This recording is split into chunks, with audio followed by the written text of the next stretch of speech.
be partners with us. That is first step.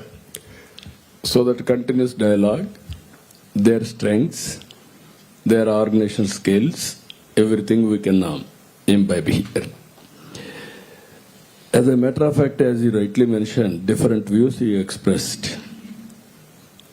Long back around 1995, when I started IT, our madam is aware, Infosys, all these things. Nilkani has given a big gift for India, that is Aadhaar, UAID. That is the biggest contribution from him. That is a game changer even today. At the time I promoted IT, there is no clue. All over the world I went. Finally, I brought IT companies. I started engineering colleges. Then I promoted step by step ecosystem. Ultimately, they migrated from Andhra Pradesh to different countries. Now 195 countries, every country there are Telugu community. How many years? Only 25 years. What is the per capita income? Highest per capita income in any country. America, if you go, highest per capita income, only these people. Even Ireland, even Netherlands, even Germany, Japan, everywhere they have spreaded now. At that time, I used to do one more experiment. I used to take entrepreneurs and prospective entrepreneurs, not with my cost. I used to take everybody along with me, one get together, local entrepreneurs of the place, my entrepreneurs. Then I used to give my presentation, this is my vision, all these things. Then I used to network our entrepreneurs with other entrepreneurs. That is where inspiration. Over a period of time, all entrepreneurs of Andhra Pradesh has become very strong entrepreneurs. Talking each other, sometimes technology or otherwise knowing each other, collaborating, so many things happen. That is where second generation entrepreneurs are very strong from Andhra Pradesh, Telugu states, not other states. As he rightly mentioned, Sinha, somebody has to take lead. Then only it will be tested, you are successful or failure. You are not taking any risk. How can you be successful? Now that is where India is moving very fast now. I wanted to go for inclusive society. Growth story should be inclusive. Financial independence you call, or otherwise one family, one entrepreneur. Just now I asked our IBM and everybody to train AI. They are having a plan of 5 million. I am asking them to train 1 million plus in Andhra Pradesh. Mega scale. Here I request you one thing, all of you. Industry, service, agriculture, everything is going on. But value addition is missing. Product perfection is missing. How to bring all these activities in structured way, organized way, that is MSME, one family, one entrepreneur. No, in fact, sir, that sort of moves right into my next question. Value addition is missing.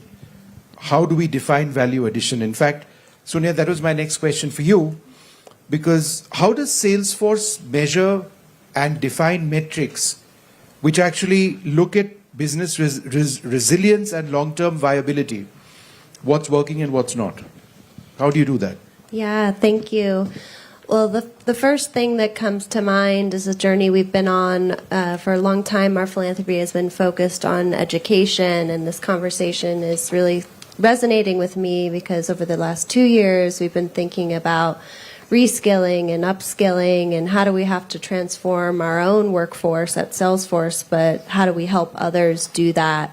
And so this idea of AI fluency, and if you Google Salesforce AI fluency, we just put out some thought leadership around what does that look like. And so I think that helps to kind of define some of the metrics of, how do you know when you've arrived? And I very much agree with my colleagues. It's a lifelong learning journey.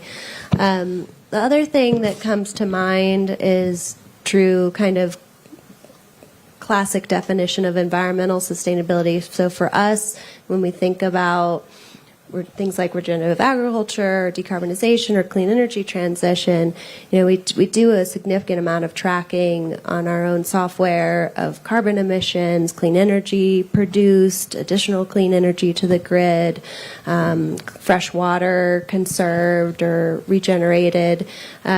So I think the good news is most tech companies are becoming much more sophisticated, and so are our investors, maybe most importantly, and our customers, in thinking about not only what are you delivering us from a technological outcomes perspective, but who's the company behind that and what are your practices, and really choosing to partner with companies and enterprises that are investing across the whole value chain, from sustainability, inclusive growth, human rights. So we're pleased to be on that journey, and I'm so excited to see some of the largest companies in the world, folks who are here like Amazon, Google, Microsoft, etc. Some of our hyperscalers that we're so heavily reliant on Sure. for this digital age. Sumanth, how does one become an entrepreneur in the clean energy space? అంతేకాకుండా మన సంస్కృతి సాంప్రదాయాల్ని ముందలు తీసుకెళ్లాల్సిన బాధ్యత AP NRT పైన ఉంది. ఆంధ్ర రాష్ట్రంలో ఈ ministry కూడా ఒక యంగ్ మినిస్టర్ కింద మీలాగనే యుఎస్ లో చదువుకుని తిరిగి ఎన్ఆర్ఐగా ఉంటుంగా రాజకీయాల్లోకి వచ్చాడు శ్రీను. సో శ్రీను కూడా సీరియస్ గా తీసుకుంటున్నాడు. ఇంతేకాకుండా తెలుగు వాళ్ళు ప్రపంచంలో ఎక్కడున్నా వాళ్ళ కష్టాల్లో ఉంటే ఆదుకోవాల్సిన బాధ్యత మా పైన ఉంది. ఆ దిశగా మేము పనిచేస్తాం. పెద్దలు చెప్పినట్లు ఇప్పుడే ఓమ్ క్యాప్ అన్న సంస్థ నా కింద ఉంది. గ్లోబల్ హ్యూమన్ రిసోర్సెస్ క్యాపిటల్ గా ఆంధ్ర రాష్ట్రం ఇప్పటికీ ఉంది. కానీ అన్ని రంగాలు ఇంకా ముందలు తీసుకెళ్లాల్సిన బాధ్యత నా పైన ఉంది. దాంట్లో మీ అందరి సహకారం కావాలి. ఇప్పటికీ హెల్త్ కేర్ వర్కర్స్ చూస్తే జర్మనీ, జపాన్కి ఇప్పటికీ వెళ్తాం కూడా జరిగింది.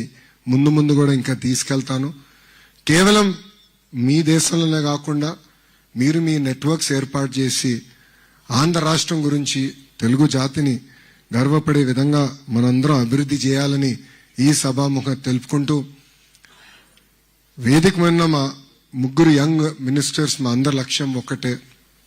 ఏ ఆశయాలతో అయితే 94% స్థానాల్లో మమ్మల్ని గెలిపించారో అది నిలబెట్టుకోవాల్సిన బాధ్యత మా పైన ఉంది. ఆ బాధ్యతని మేము జాగ్రత్తగా ముందలు తీసుకెళ్లి మేము అమలు చేస్తామని ఈ సభాముఖంగా మీ అందరికి నేను హామీ ఇస్తూ, నాకింత అద్భుతమైన అవకాశం ఇచ్చిన మీ అందరికీ పేరు పేరున నా హృదయపూర్వక ధన్యవాదాలు తెలుపుకుంటూ